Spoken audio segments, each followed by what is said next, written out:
Hello,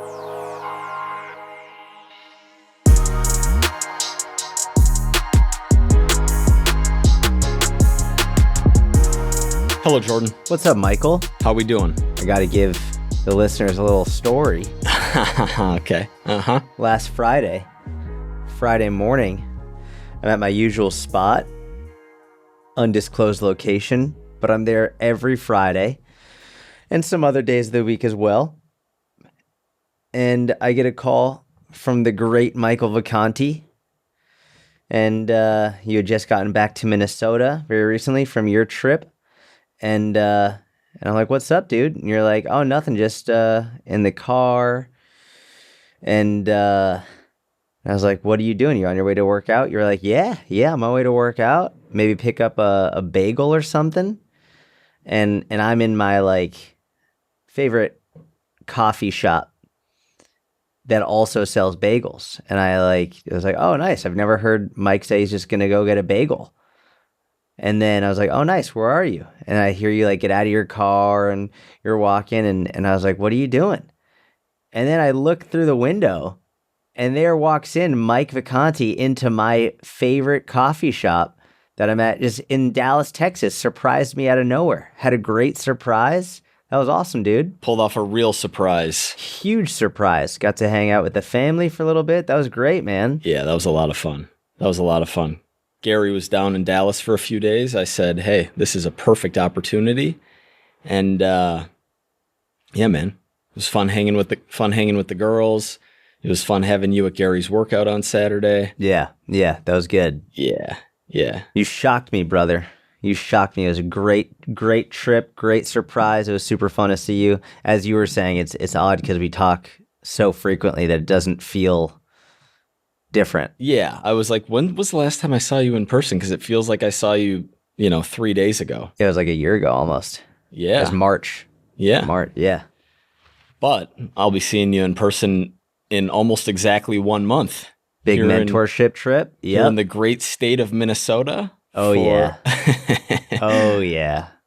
Recording a new course, recording some other good stuff. It's going to be good. Should I expect some craziness while I'm there? I don't know where exactly you're staying. That's not the answer I'm looking.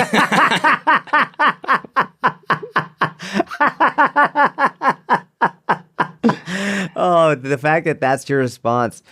Oh my gosh. I deliberately booked a hotel like 15 or 20 minutes outside Minneapolis. Which, by the way, you should be staying with me, but I know you got a podcast to do and you got a...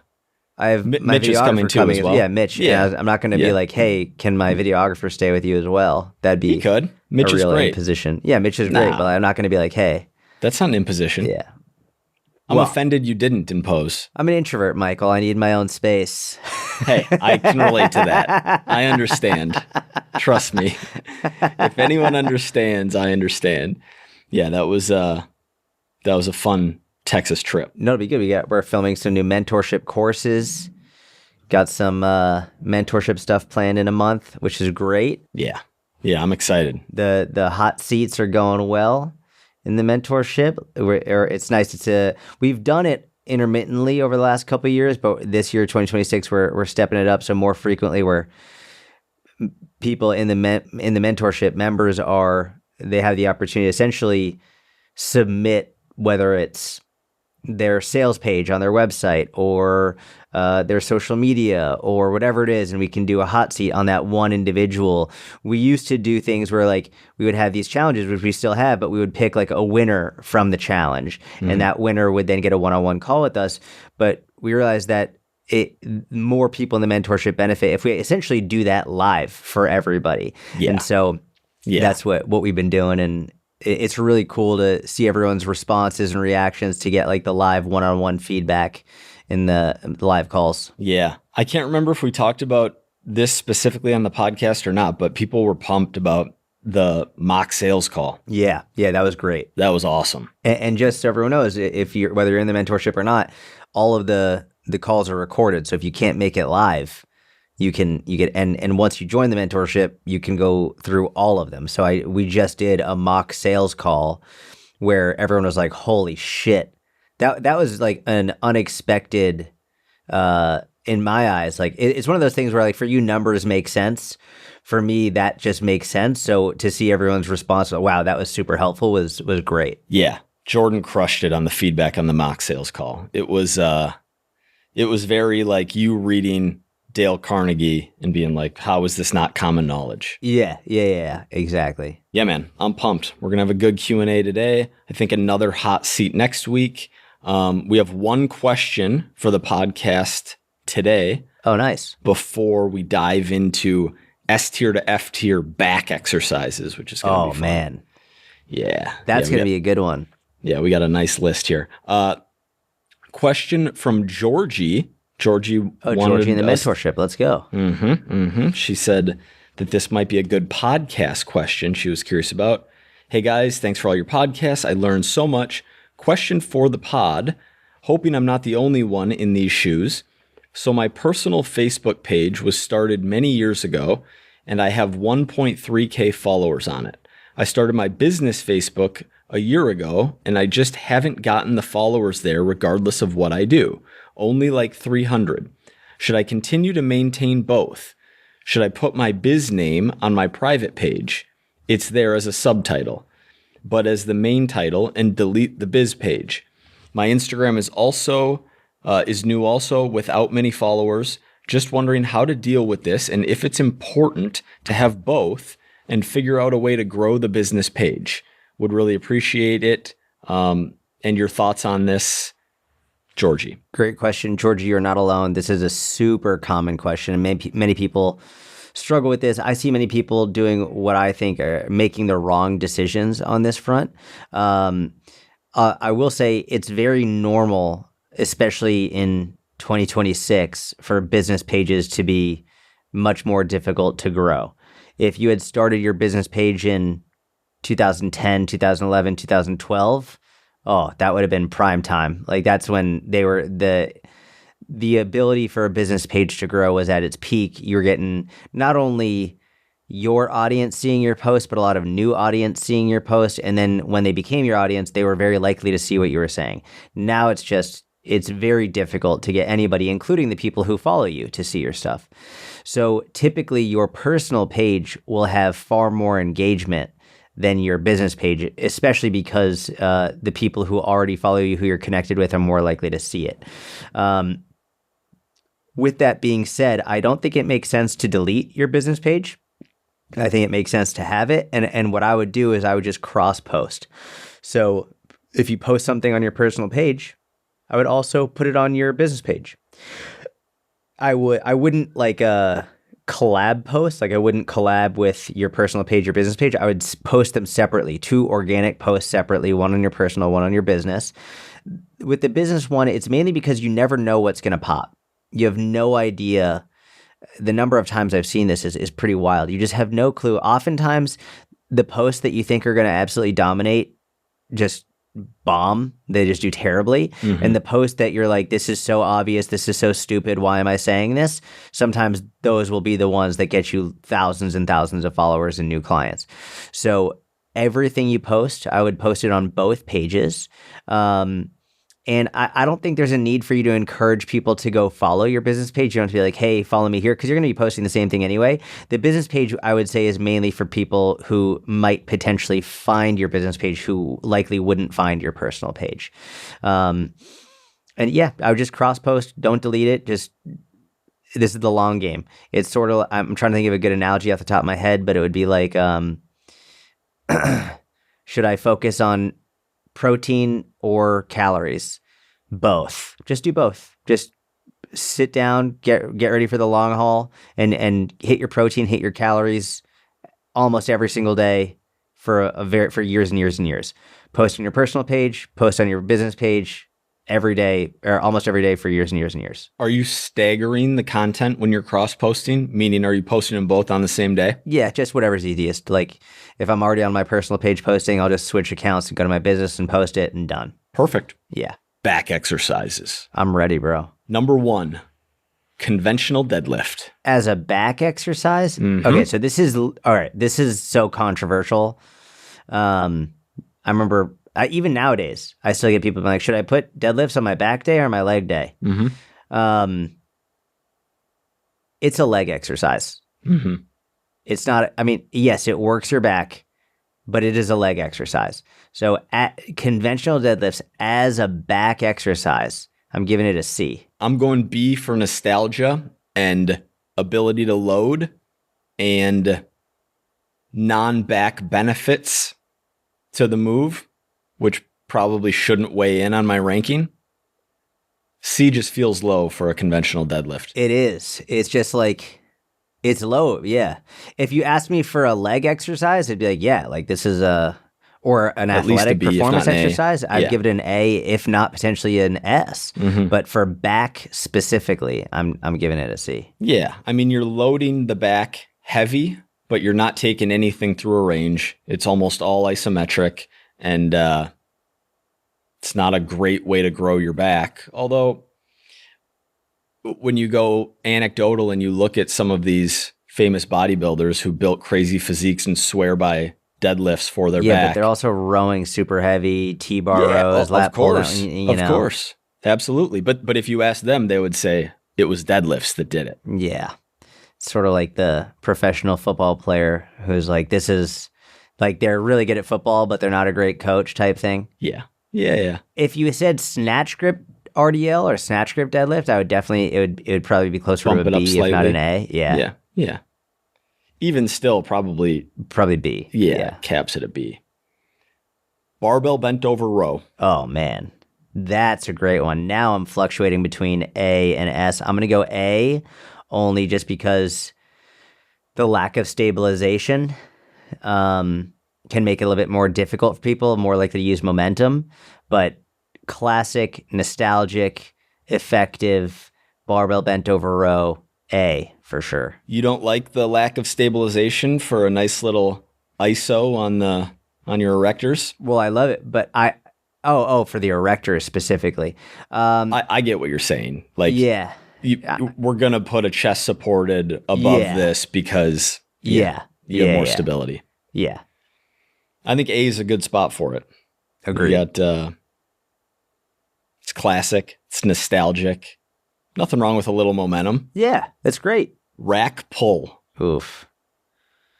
This is lower than a conventional deadlift. Yeah, it is. These are categorized by compound/heavy hitter, vertical pull, horizontal pull, trap/upper back and rear delt, low back/posterior chain accessories, other popular variations and finishers. Yeah. If a conventional deadlift is a C, then a rack pull has to go maybe E. No, I'll go D. I'll go D. D's fair. Yeah. Yeah, we're working with a smaller range of motion. I mean, what's the upside compared to a deadlift? Heavier weight slightly, I guess. You have heavier weight, but Ego? then it's like it's ego. And then it takes a fuck ton of, it's like barbell hip thrust. It takes a ton of time to load it because you can load it so heavy. And it's like, what could you be doing in this time that you'd be getting so much more benefit from? Full range of motion. You could load something else very heavy relatively based on the movement that you're doing. Like, it's just, it's just annoying. Often you're going to ruin the bar because you're doing the pull. It's just, yeah, not a fan. Would a rack pull machine change your rating? That's a really interesting and unique question. I'm curious what percentage of the negative rating is coming from having to load the plates. A huge percentage. Really? I mean, just also, it's just not that great at building a back. Yeah. So like, yeah, I mean, that would bump it up to a C. Cool. Yeah. Yeah. But I haven't seen that machine, so we're going to leave it in D tier. Yeah. Trap bar deadlift. Oof. I think that's even worse than a conventional deadlift.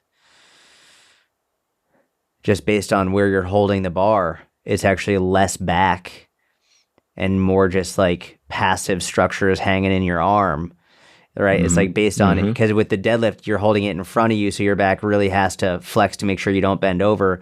With the trap bar, it's more right in your center of gravity. You're holding on the sides. I mean, that for a legitimate back exercise, I'm going E. I think that's right. Yeah. Yeah. I guess we could say, I'm guessing there's probably slightly more upper trap activation on a trap bar compared to a conventional deadlift. And then I would say the entire rest of the back is getting more on the conventional deadlift. Yeah. Yeah. E. I like trap bar deadlifts. I not, just not for programmed back, but not for back. Yeah. As a great lower body exercise, great. It's an A. Yeah. Sumo deadlift. I think it's got to go below conventional. Smaller range of motion. I'm giving that a D. Yeah. And then a deficit deadlift. Conventional? Yes. B minus. B. I'll just give it a B. Yeah. Slightly above conventional. Yeah. All right. Overhand grip pull-up. Man. Now we're cooking with gas. I'm going to give it an A. It's a great exercise. People are often limited because their shoulder mobility. It is a little bit more difficult for people, for like whether it's shoulder mobility, just like the leverages make it a little bit more difficult. It is like very lat focused. I love it, and it's classic and it's nostalgic. I'm just going to go A. I'm putting the overhand grip pull-up in S tier. Oh, wow. Well, you have the benefit of seeing what else is on the list. I do have that benefit.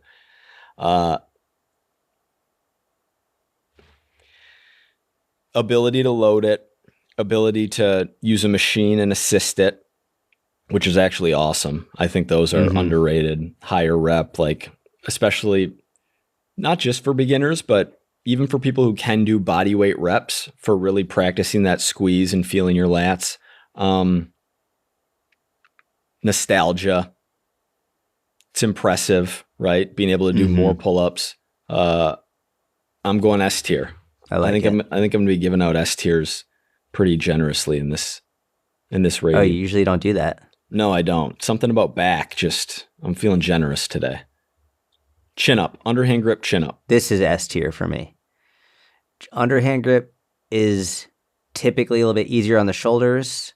More, I think it's even more feasible for loading.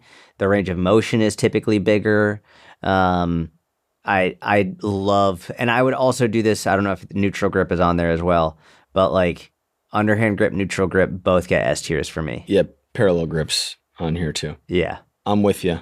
For all the reasons I like the overhand grip pull-up, I like chin-ups as well. S tier.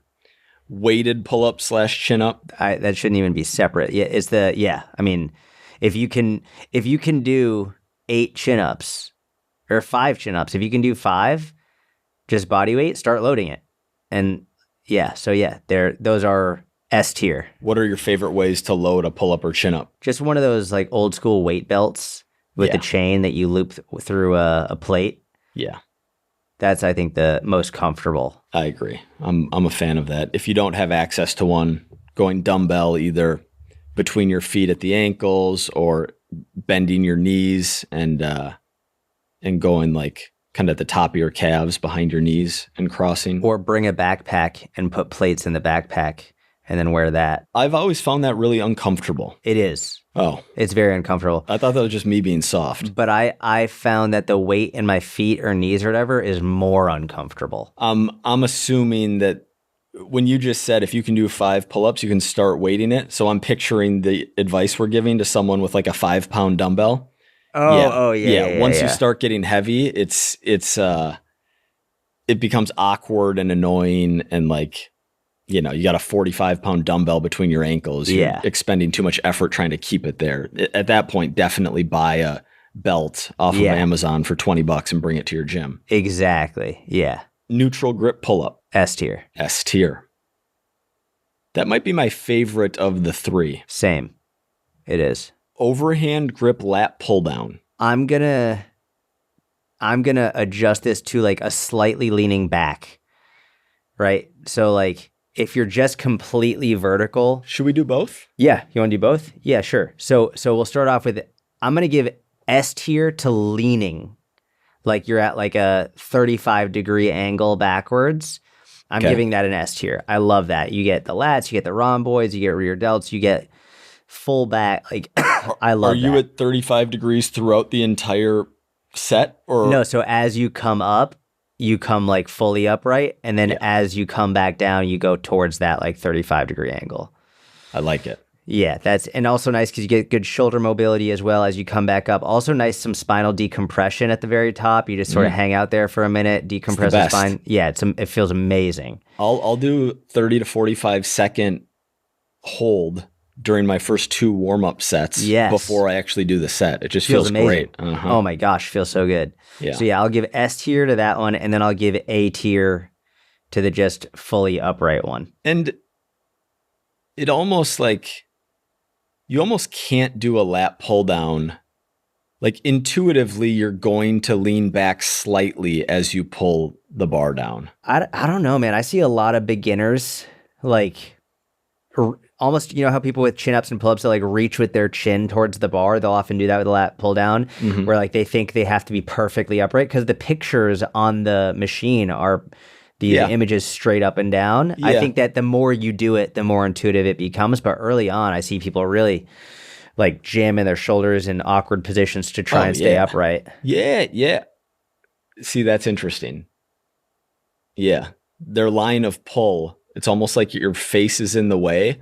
Yeah. So then you're pulling like an inch or 2 or 3 inches further in front of you than you should be. Yes. Yeah. And then it ends up being like this half lat pull down, half like cable pull over. Yes. Where like the traps come up and the shoulders get real crunchy and And you're not training your lats at all. Correct. Yeah. I'm with you. I would just say that almost everyone should be leaning back some on a lat pull down. Agreed.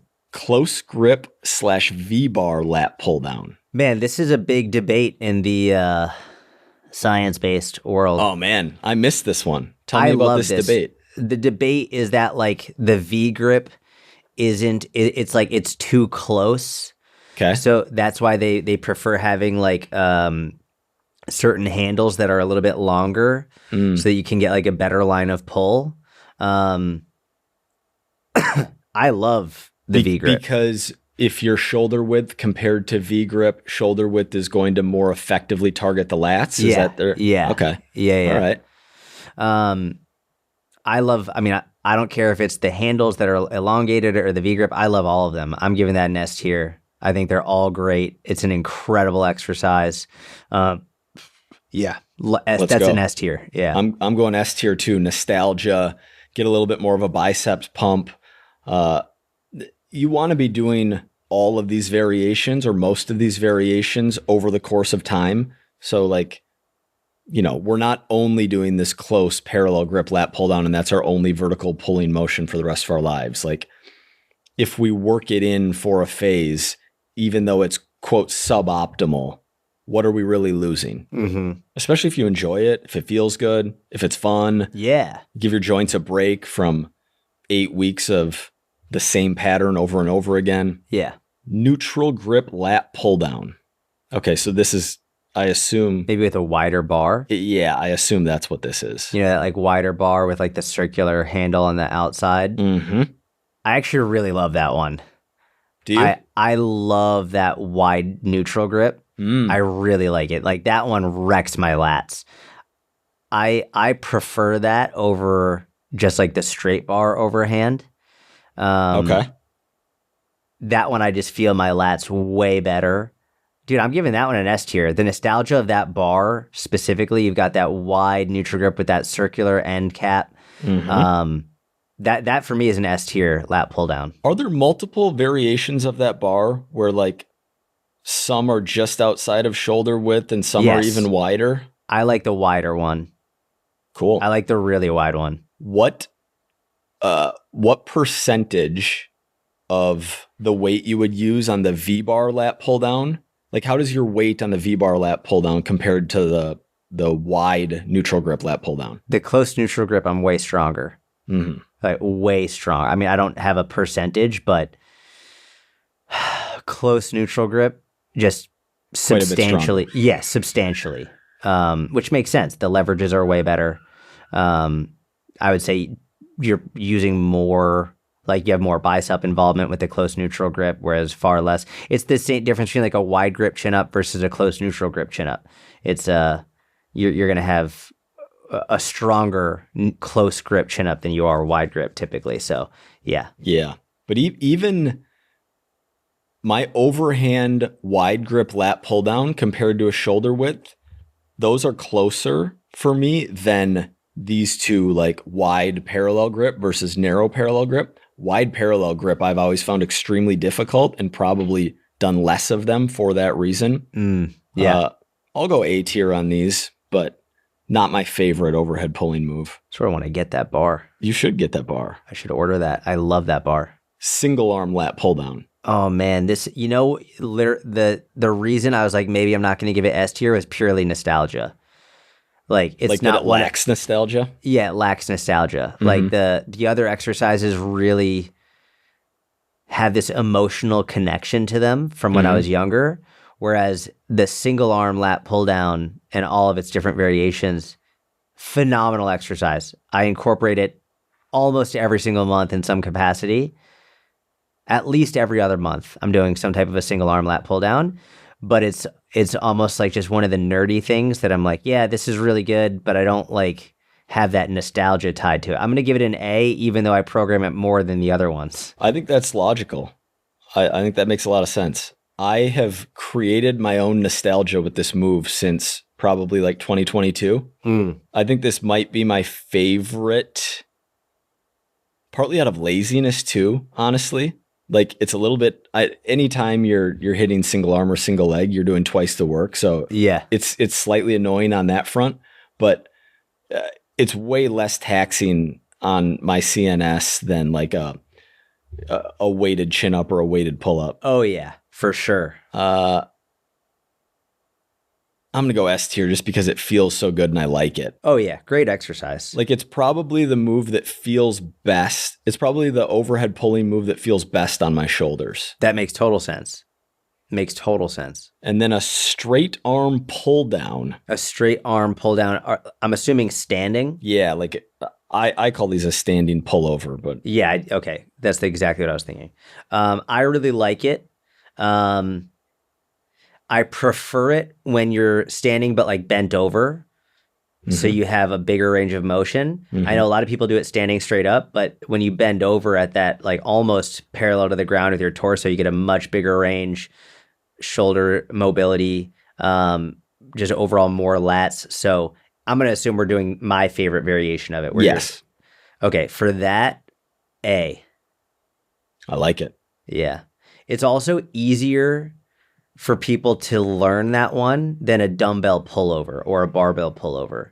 That like the dumbbell and barbell pullover, I've learned this through, it was funny when I was doing one-on-one coaching online, I never had this, but with the inner circle, with a wider variety of people, some people are relatively new. And the neck discomfort from the dumbbell pullover and just trying to figure out what it was. It's just more difficult for people to learn that. Whereas the cable or standing pullover is much easier, much smaller learning curve. That makes sense. You really have to have your body in a certain position with a barbell or a dumbbell pullover, and how low your hips are sitting, like the point of your back that's hitting the bench. Yes. Like, are you flush against the bench, or are you like just coming in contact with the edge of the bench? Like there's some individual variation. It takes a while to get comfortable on a free weight pullover. So I agree. I really like the cable pullover as well. I think A makes sense. Gary has really liked these over the last year, like 2025, basically. We've done a lot more of these, the bent variation where you're getting a nice big stretch at the top of each rep. Oh, nice. And, yeah. He's been feeling good. I bet his range is really good. I bet he has very good mobility. Yeah. Yes, it is impressive. Yeah. All right. Horizontal rows. These are my favorite. Seated cable row. Oh, S tier. I'll go low S tier. Low S tier? I'll go high S tier. That's crazy to me. You go low S tier.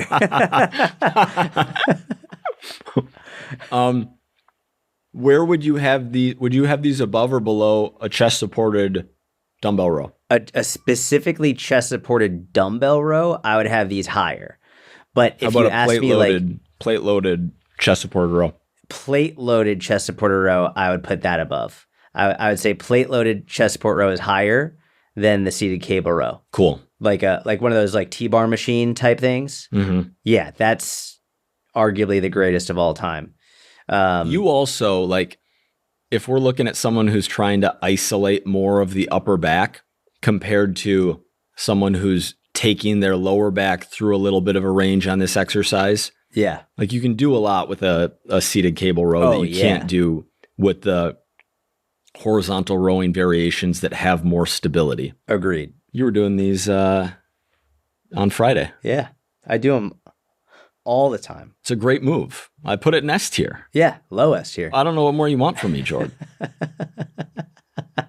Single arm dumbbell row. Man, this is a tough one because I program these almost every single month in some capacity.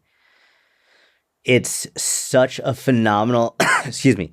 I feel like if I don't put it in S tier, it's a little bit ridiculous, but also I'm going to give you the whole context. Number one is I've programmed them basically every single week in some capacity for about 20 years at this point. So there's a little bit of like fatigue of them, but that's also, that alone should be enough to say, okay, then it's S tier if you program them literally every week in some capacity. Yep. So a little bit of fatigue. Then the other side of it is maybe this is just being a dad and just not having much time on my hands right now. But like anything that elongates the workout, if I can do something bilaterally, I'm almost always going to do it. Mm-hmm. Whereas with the dumbbell row, if I got to do a set and then I got to take 10, 15, 20 seconds rest, then do the other side, just elongates the workout. But it's such a good exercise. Like it objectively is S tier. Objectively, I'm just a little bit fatigued, but I still do it every week. So the downsides for you are that it takes a little bit longer because it's single arm and that you have a little bit of fatigue. Yeah. And I think people in the mentorship... Programming fatigue. Yeah. People in the mentorship the coaches talk about this all the time. Like, I feel like my clients are getting bored. It's like, no, they're not getting bored of it. You're bored because you're programming so many programs and you're putting that same exercise in so many programs. But for them, they only get one new one a month. Like they're not tired of it. So that's literally it. Yeah. Yeah. There's also benefits to this move outside of just targeting the back, right? Like you're training the core a little bit. You're learning the move of bracing with one arm and like creating that stability for yourself while you're training your back on the other side, which probably has some carryover into day-to-day life, like potentially moving objects. Like I think there's a little bit of skill involved in learning it that is, I'm thinking more of like a 3-point stance single arm row than like a traditional knee on the bench, hand on the bench, foot out as your base of support. Both work great. I'm with you. I program it a lot. It's hard also because for people who don't have access to an entire gym. Oh yeah. Let's say you only have adjustable dumbbells up to 50s and a bench. There are only so many back exercises that you can program. Yeah. Especially if they can't do chin-ups or something. Yeah. Yeah. Like then you're doing pullovers and rows. Have fun. Right. Yeah. It's an S tier move though. Yeah, it is. This one might actually be lower S tier, but it's S tier. Chest supported row. It says dumbbell/machine. I prefer the machine.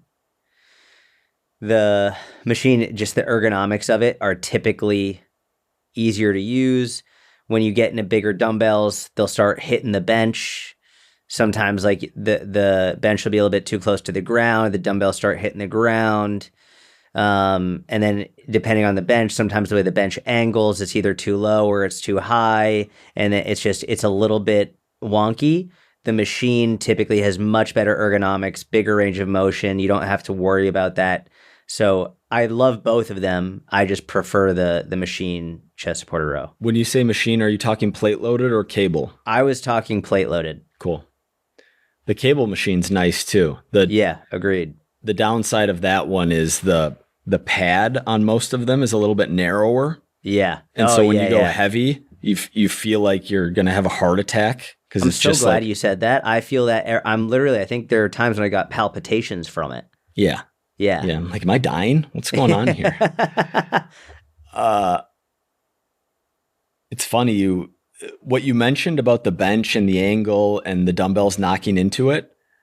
I realized I chose the gym that I'm currently working out at based solely on the type of adjustable bench they have. Like that was the selling point. What do you know which one it is? What brand? Or no? Life Fitness, Oh, but okay. it's a specific one that's a little bit thicker pad. Some of them have the adjustable mechanism in a place where if you angle it up to like a 35-degree angle and you're trying to do a row, that like thing you grab to adjust it that sticks out is actually in the way. And then some of them don't have it in the way. They have it like in a slightly different position. But if you have the right bench setup, I really like a dumbbell chest supported row. I would go S tier with that. I would also go S tier with the plate loaded. And then probably A tier with the cable for the reasons we mentioned. The only caveat I'll give is I don't have chest supported row as S tier for women, just because often can be very uncomfortable with their breasts. And so like with the number of women who I've coached who say I'd rather not do them, then it would actually change to like I would rather have them do like a bent over barbell row or a bent over dumbbell row without the chest support, because sometimes that can be super uncomfortable. Yeah. Yeah. Or your seated cable row. Or my seat. Yeah. Yeah. That would be my ideal. T-bar row. Ugh. S tier, dude. Let's go. Let's go. This one for me, I'm going to be like super obnoxious and just go full nostalgia. Not in a landmine. You put it up in the corner of the dirty gym. Mm-hmm. Maybe put a 45-pound plate on the back of it so that it's not flying up. Yep. And you maybe grab that V-bar and you put it underneath. Yeah, that is a classic old school. I think there's videos of Arnold doing it from years and years and years ago. That's just like such a great exercise. Yeah. Yeah. It's slightly the antithesis of the science-based movement. Yes. Yeah. Right? And everything has its place, right? Get your cuff, hold your tennis ball, and do your lateral cable raise. Like, no, really, do it. Because the evidence says this is super effective at building your side delts. But at the same time, do something that's a little bit risky and a little bit heavy and a little bit like shortened range of motion, doesn't target the exact muscle. Who cares? Yeah. Oh, your grip is too narrow. Who cares? Yeah. Like Jordan just said, get in the corner of the dirty gym and bang out a bunch of reps. Yeah. And that combination of 80s, 90s, 2000s plus science, I think is, you're getting the best of both worlds. Agreed. Pendlay row. This really had a moment. 2014? Yeah. Maybe even probably like 2011 to 2015. Maybe 2012 to 2015 might have been like the big Pendlay row moment. Very good exercise. I think. Do you want to describe it for people who might be unfamiliar? Yeah, you're like in the bottom of a straight leg deadlift, essentially. Like your torso is parallel to the floor, and you row. That's it. Yeah. Yep.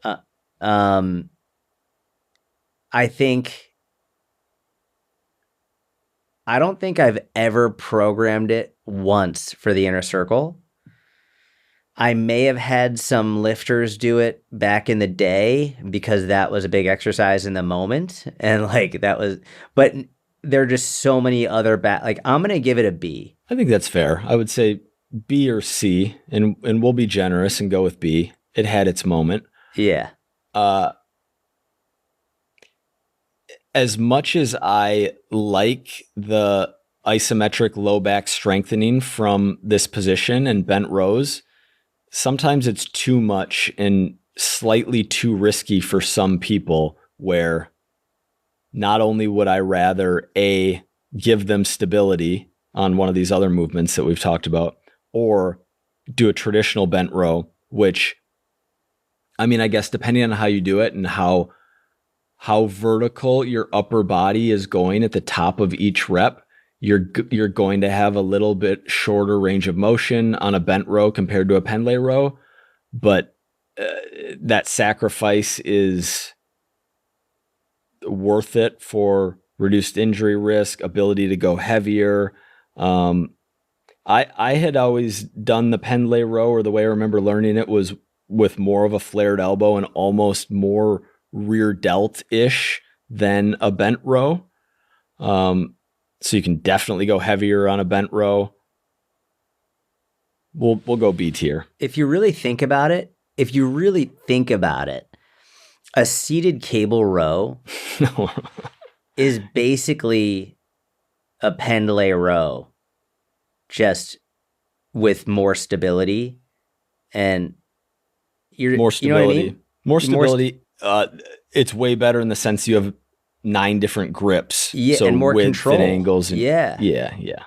Like realistically, if you just flip the body, you're essentially in a Pendlay row position. Yeah. Maybe your hips are a little bit further back in the Pendlay row, but like it's basically that. And I put seated cable row in low S tier, so now I want to go the other way and like fight for seated cable row because I think it's a way better movement. Oh, like, good. Yeah. You're well, you're also at the bottom of every rep of a Pendlay row. You're starting from a dead stop. Yeah.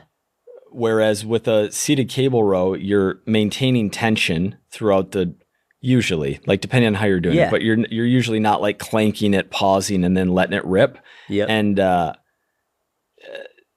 makes it better for a number of reasons. I think that makes it safer, right? Like there's a skill to being in the bottom of a Pendlay row and then making sure you're properly braced and going heavy and then like exploding up. Yeah. I'm with you, dude. Yates row. I love a Yates row. Do you? I love a Yates row. I actually program this for the inner circle relatively frequently, a couple times a year. Okay. And I like different, so I like the cable Yates row on a cable machine. I really like it a lot. I love a Smith machine Yates row. The barbell, I'm not the biggest fan of. I prefer either the cable or Smith, like fixed path. A cable, I guess, isn't necessarily fixed path, but it's closer to fixed path than a barbell. The barbell I've always found a little bit awkward, and I can't get as good of a bar path. Whereas on the Smith machine and a cable, I love it. So I'm gonna go sort of average all those out. I'm gonna give it a low A tier. I love Dorian. I'm a huge fan. But you don't like of this. him. No, I don't like the Yates row. I don't like the Yates row. And this could just be personal bias. Like feels like a shorter range, rowing with an underhand grip. Like I don't know what muscles I'm supposed to be feeling it in. C. Really? Reverse nostalgia for me. C. I wonder if there's any like protective going on for your lower back, because it can put your lower back in a little bit of a compromised position. And I'm wondering if for you, you're like, it's just not worth like either loading it or like that leaning forward might be a little bit compromising. I'm wondering if there's any like protective stuff going on. Yeah, I wonder about your lower back a lot. I just know that my lower back would absolutely take a dump all over your lower back. And so you keep doing that flexion extension, buddy, okay?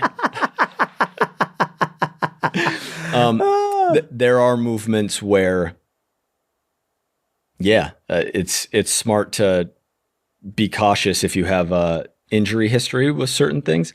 The Yates row, I actually find almost like the conventional deadlift compared to a trap bar deadlift. Like a Yates row, I'm more vertical than I am with a bent row. I do my bent rows at almost parallel to the ground because I want a bigger range of motion. Agreed. Like when I see people 45, 60 degree angles upright doing an overhand bent row, like you're lifting shrugging. heavy weight, but exactly.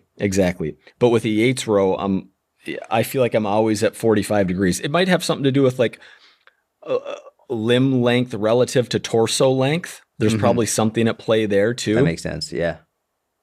Yeah. I just feel like, and like you said, I haven't done them with the cable before, but with a barbell, it's like, I don't know where I'm pulling this thing towards.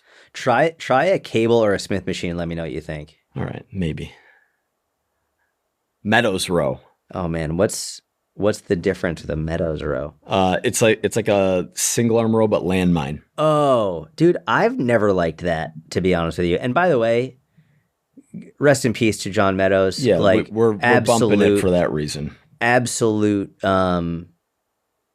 What's the right word? Like, I'm struggling to find a word that is like poignant enough for how much he contributed to the industry, for what a wonderful man he was. Yeah, character. Just like he just, for some reason, I want to say savant, but savant doesn't even like come close to describing what a great man and an incredible coach and contributor he was. Is absolutely a huge role model in the industry, and so much of what we do is because of him, even if you don't know it. So, rest in peace. I hope his family, his kids, his wife are doing well. He passed within the last few years. With that said, just on this specific exercise, I'm not the biggest fan of it. It's never felt that good for me. Granted, I haven't spent many years like working on it. I've tried it here and there, and it's just never clicked for me. So I'm gonna give it a C. Yeah, B tier for the legend. Yeah. Set up with a landmine compared to just grabbing a dumbbell. Yeah. I mean, if it feels really good for anyone, amazing, do it. But it takes a little bit extra time setting it up. And isn't that different than just a standard one-arm row? Yeah. Inverted row. Oh. Body weight / TRX. Oh. I don't like so specifically body weight. I prefer, listen, I think any inverted row, whether it's on a TRX or barbell, like a Smith machine or whatever, like I think it's S tier. I think it's an S tier exercise. I think it's a great progression to get people to doing chin-ups and pull-ups. I think you can load it heavy. You can wear a weighted vest. You can elevate your feet. You can get there's so many variations of it. Yeah, throw some plates across your stomach. Yeah, 100%. Like, it's a great exercise. So many variations, so many progressions and regressions. I think it's an S tier. I love inverted rows.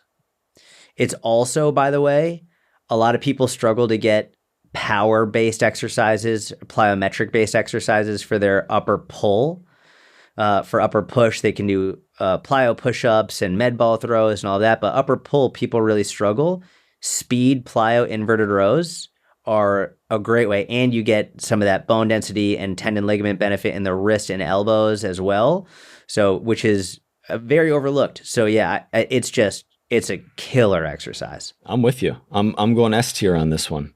Not only the progressions, but also the regressions, right? For someone who really isn't strong, really is new to strength training, you can do these with a very high bar with your body angled quite upright, and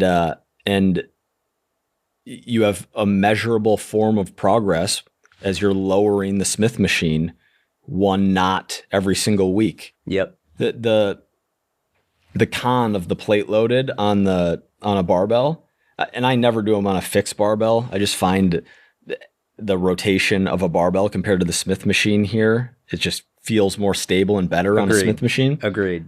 But when I load these, I want to load them with the weight on my chest, like a plate on my chest. That's where it feels best. But with the barbell, if you're loading it with the plate on your chest, you're reducing the range of motion.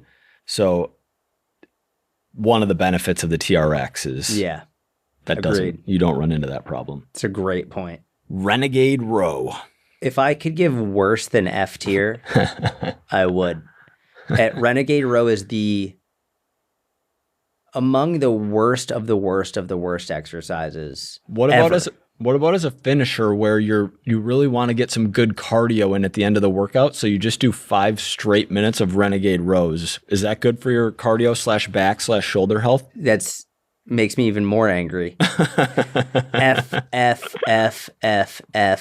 horrible. Because if you want to get a stronger back, you can't lift heavy enough in a renegade row to actually strengthen your back. Mm-hmm. And it's just, if anything, if there's any merit to that exercise, it's for core.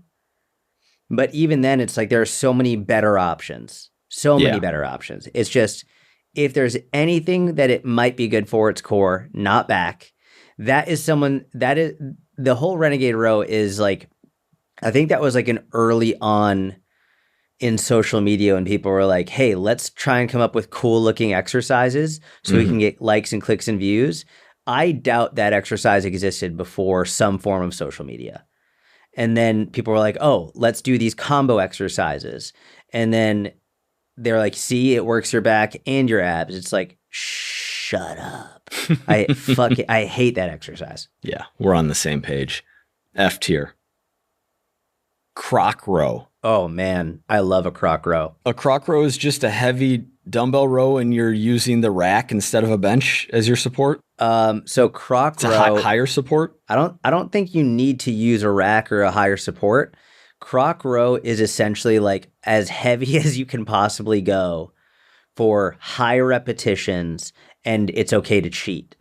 So like a lot of momentum, rotation, like this is like on par with like a T-bar row for me, where like that, it's such a sick movement. And it's funny. It's one of those things where, first you have to know the rules before you can break them, type of a thing. And once you know them, then you can safely break them. I would never give this to someone who doesn't know how to properly dumbbell row. But once someone really understands, once they've built up the skill of a dumbbell row and the strength of a strong dumbbell row, then I can give them a croc row and be like, all right, let's fucking break the rules a little bit. Let's like get some momentum in there, get some rotation. Like you think you've only got 1 rep left, get 7 more type thing. Just go, go, go, go, go. I don't know that I've programmed many croc rows. If I have, it's been a really long time. I've programmed them a handful of times. All right, we got to fly. We got to really motor. Face pull. Face pull, I'm going to give a B. I think I gave this move an A for the rear delts. I'm going to give it also a B for...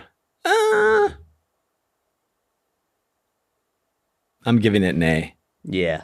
I like face pulls. You love a face pull. Shrug, barbell/dumbbell. Bro, I'm going to give him an A. Because you know what? Shrugs don't pretend to be something they're not. You know what I mean? Like a conventional deadlift, people, oh, it's a back exercise. No, it's a leg exercise. Shrugs are a shrug exercise. It's like if someone's, hey, how are standing bicep curls for biceps? It's like they are what they are. They're for the biceps. Shrugs are for your traps. It's like if you want bigger traps, which frankly, I've always said I don't really care how I look. I've always wanted bigger traps. Like really? I've always wanted bigger traps. I just think it's such a badass look. Like Bane? Yeah. I've always wanted bigger traps, and I've just never spent enough time doing them because by the end of the workout, I'm just like, all right, I'm done. But like I should add in, maybe I'll start adding shrugs like at the beginning of my back workouts just to get it in there. But I mean, it's for your traps. It's a great exercise. But I would say, if I'm going to use generalizations, most women don't want bigger traps, most women. And then most people in general for their back are just not spending as much time on their traps as they shouldn't. They should spend more time on the lats and rhomboids, rear delts, etc. But if you want bigger traps, it's an A tier trap exercise. Yeah. They're A tier for the traps, and the traps are part of the back. So yeah, your logic makes sense. I think we can add these to the list of things that Jordan needs to accomplish before his eldest daughter starts dating. I agree with that so much. Build up the hands, right? Yep. And then upper traps. Yep. I never had great upper traps either. I've always wanted them. I never really wanted them. Really? Yeah. Interesting. Why? I think because I don't like training them. Yeah, they're uncomfortable to train. Sometimes neck strains. Well, you might get neck strains. My neck's good. Farmer's carry / walk. Man, this is one I really struggle with. Because, I put them in the same category specifically for back as a trap bar deadlift. It's the same, specifically for back. Mm-hmm. as an overall exercise, I struggle with it too. Because I think it can be a good conditioning exercise. It is clearly a great grip strength exercise. I would say arguably one of the most quote unquote functional exercises you could have. I love a good single arm farmer's walk. I think I prefer single arm over bilateral, to be honest. Just get more core involvement. But specifically for back, I'm putting it in the same category as a trap bar deadlift because it's in the exact same position. Okay. But I do like a single arm farmer's walk, just I'm not doing it for back specifically. And some people might be thinking, well, a shrug, you're holding heavy weight and shrugging. A farmer's walk, you're holding heavy weight and walking. Like, what's the difference? On a shrug, you're taking your upper traps through a range of motion. Correct. They're much more effective in building muscle. A farmer's carry, it's isometric for the upper traps. Yeah. Less effective at building that muscle. Often it's not even isometric. Often it's just pulling to the bottom of the range and you're not even actively creating tension against it. You're just letting the weight pull you. It's just you're resting in that deep stretch. Yeah. So your upper traps are absorbing less of the force. Yeah, it's just passive. Yeah. At least in a trap bar deadlift, when you stand up, you're usually pulling up a little bit against it. So it is isometric. Whereas this, you're just, I don't really know anyone who, as they're doing a farmer's walk, is pulling against the weight. They just let the weight fall. Yeah. That's an interesting point.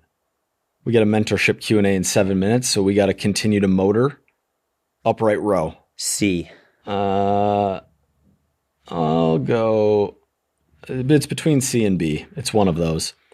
Barbell good morning. S tier. Wow.